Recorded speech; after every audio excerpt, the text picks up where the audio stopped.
So I wanted to welcome Randy Lai to the WatchBox here in Hong Kong. Randy is as a style guru. He loves watches. He's usually the person that's... Word has never been used to describe him before, but that's awesome. Thank you. Yeah, I appreciate it. Randy's usually doing the interviewing, so we've switched roles this time. We're going to be asking him about watches, watch collecting in Hong Kong, and just lifestyle in general in Hong Kong. So Randy, why don't you start by telling us a little bit about yourself and what Lifestyle Asia is?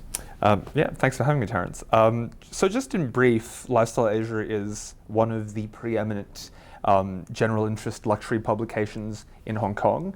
Last year in November, I think, we joined the Berta family as a subsidiary of Berta Asia. But to cut away from all that, what essentially we do is we are a city magazine online, and we focus on providing the best actionable information when it comes to cool bars, restaurants, travel, and of course, I mean, you can't have a discussion about what's cool without talking about watches, especially in a place like Hong Kong. Okay, good, great. Should we start with a quick wrist check? Yeah, of course. What are you wearing today? So I'm wearing a modest, if fun, little Tudor Black Bay from the Heritage line, 36mm. I think the reference is 79-500. Don't quote me. There's nothing about it which is quote-unquote mechanically exceptional, but it's a watch which is the first watch that I really bought after I started working professionally. I wear it with a bunch of different genre sous straps, which incidentally you can buy at the Armory, a fantastic alligator, large-scale alligator. And the design language is reminiscent of Rolex without the price tag. I wouldn't venture to say that it's the same, but there are flashes of that premium inspiration in there, which is always a good thing. Okay, cool. Awesome. I'm wearing a Grand Seiko Snowflake, SPGA 211, so that's a new dial configuration. This is a recent acquisition for myself. I'm still on the hunt for the original dial configuration, the 011. I plan to go to Japan at some point and try and source one of those natively, as it were. So how did you get into watches? Well, I would love to tell you that there was some incredibly emotional and nuanced story about me, having a very, very formative experience with a complicated mechanical watch. But I didn't start writing about watches until I joined LSA, and it was more out of necessity than anything. My boss at the time, who is now the group digital director for Berta, Mr. Michael Connolly, he said to me, look, we need somebody to go and cover the trade shows, Basel and SIHH in detail, and we don't have a person writing in a dedicated manner about watches. So obviously, I was very eager to impress him. So I said, okay, fine, sure, whatever you want. I'll go and do that. So I very quickly had to start trying to comprehend these terms like constant force, remontoire, tourbillon, quantum perpetual. So it was so that's where that interest stems from. Oh, cool. So I'm kind of similar. I had a 0 to 60 learning curve for watches. So in this short-ish space of time, you've seen and experienced a lot of watches. What would you say are some of your favorite brands of watches? Well, it is a short period of time, and I'm always open to learning more. It's one of these disciplines, watchmaking, like winemaking. It's one of these disciplines where the more you learn, the more you realize you haven't really even scratched the surface. But having said that, obviously, as you can see here today, based on the tray, I'm a big philosophical proponent of Lange Sohne. I think that's an amazing watchmaker with a very, very strong provenance, an emotional through line between the founding of that brand and the person who brought it back, Walter Lange. And then in terms of a unique cultural expression of watchmaking, I really love GS. You were just talking about the Snowflake you're wearing, and we have a really great GMT there as well, I believe. Yeah, that's right. Yeah, fantastic treatment on the dial. With a beautiful dial, beautiful case back. We'll give you some close-ups of this watch as well. Yeah, and that whole design language, going back to the wider point about why I love GS so much, that is only possible because it was a unique cultural expression of Japanese watchmaking. They're a brand too which does things not for a superfluous reason. They always chase beauty, but in a functional way. Spring Drive is a perfect example of that. The first true grammar of design watch, the 44GS, is another example of that. So those are two brands I love a lot. And then in terms of a more popular brand that people like our readers might not necessarily know, but they definitely know that brand, I think Omega.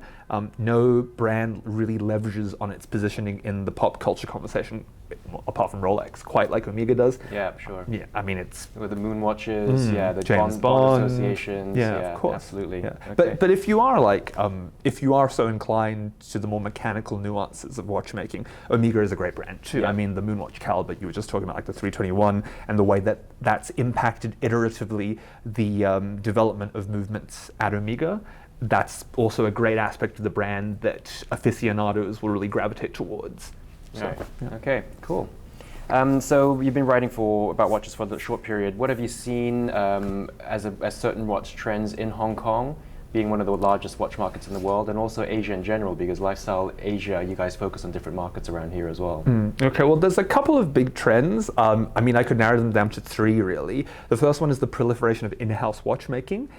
Whether or not that is substantially in-house or in-house as a marketing idea is up for you to decide based on your own experience. But we have seen over the past, decade, really this ratcheting up of brands saying that they're making all their components in-house, they're assembling and developing all the movements in-house.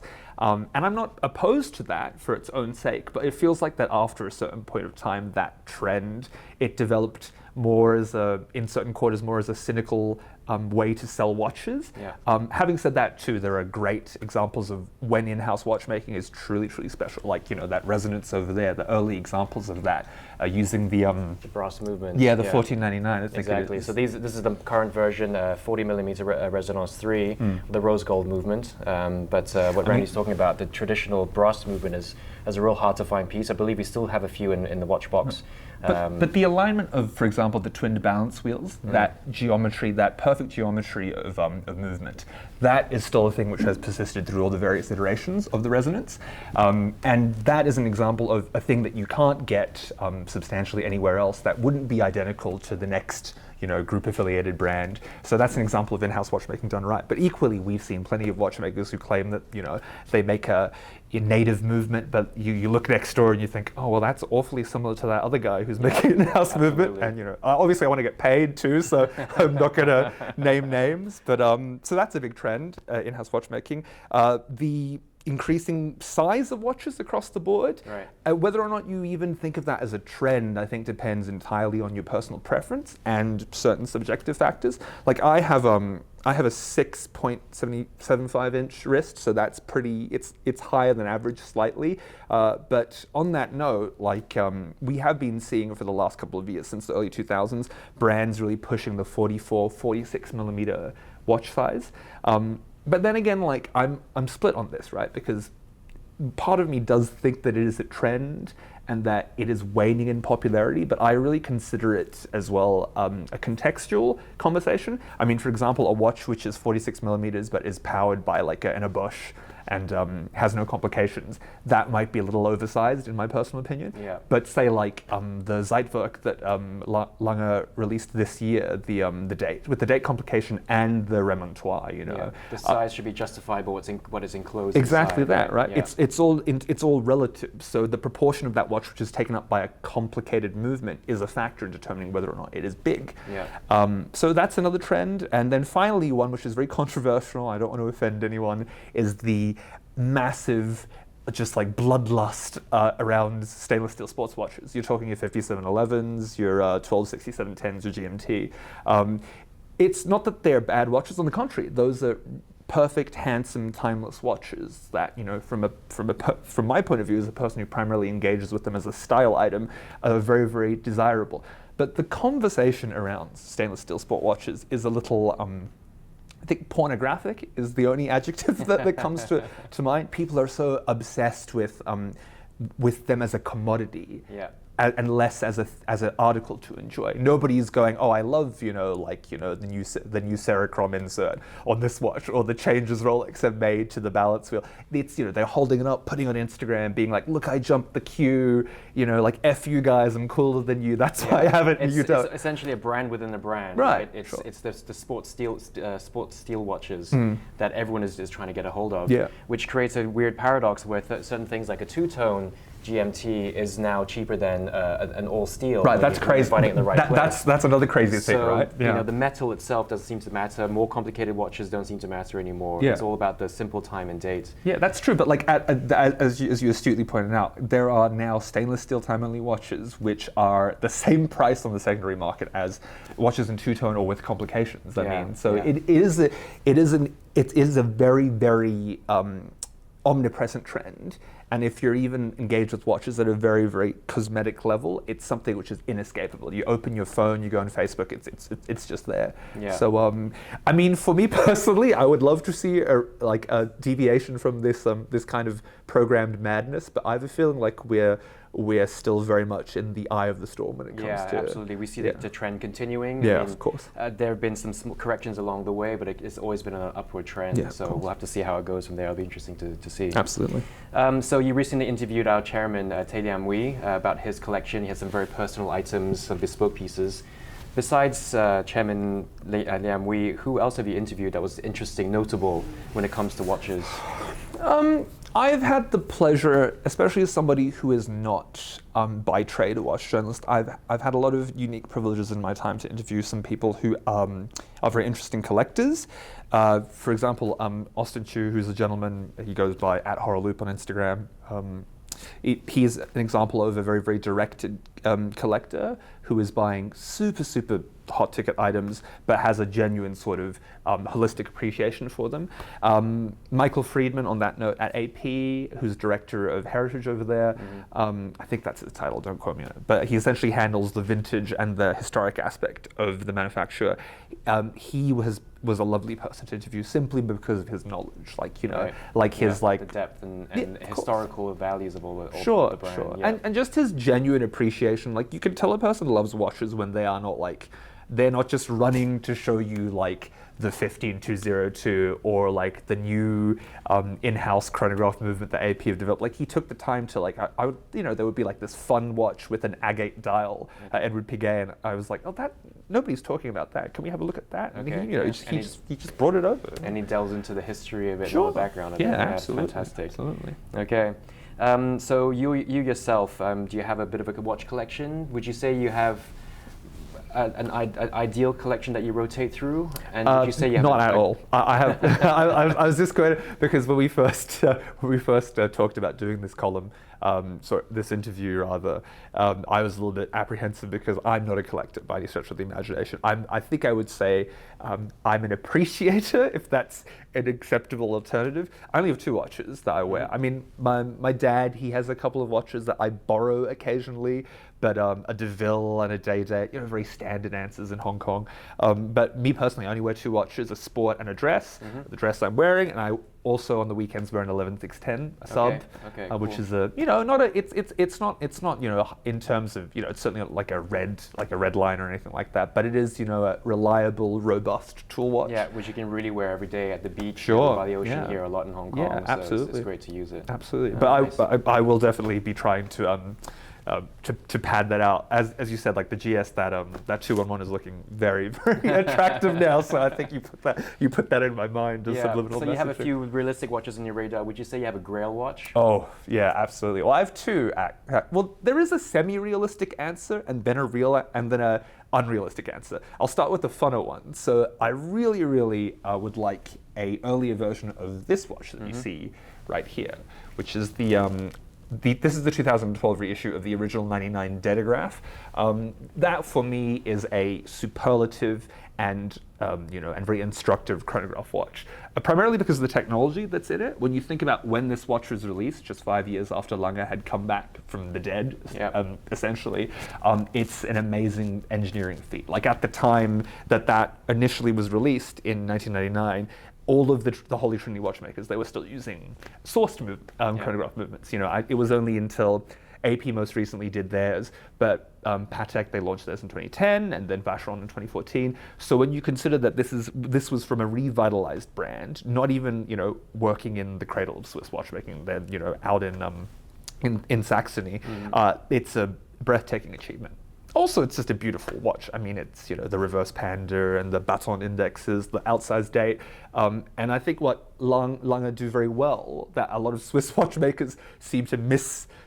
They totally miss the boat on, is that it's this really, really interesting but balanced dialect between functionality and beauty. Yeah. So again, very similar to GS, right? I mean, the watch has to be beautiful. It has to enrich the quality of your life every time you look at it, but above that, it needs to be precise, and you need to look at it and know that the registers make sense where they are, of course, between those positions. Yeah, so certainly very dramatic in the design style that they use on there. There's Jack Forster at Hodinkee, he uses this phrase all the time to describe A Lange, which is, it's very austere, which I love, right? Because it's like very severe, but then, you know, you flip the watch and then there's that little bit of humor as well, which is, in its own way, very German, if we're stereotyping.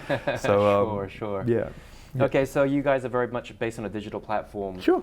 We're in the business of selling watches. What have you found to be the most effective platform for promoting and marketing watches, whether it's from the brands or private sellers themselves? Well, obviously, I mean, I'm biased.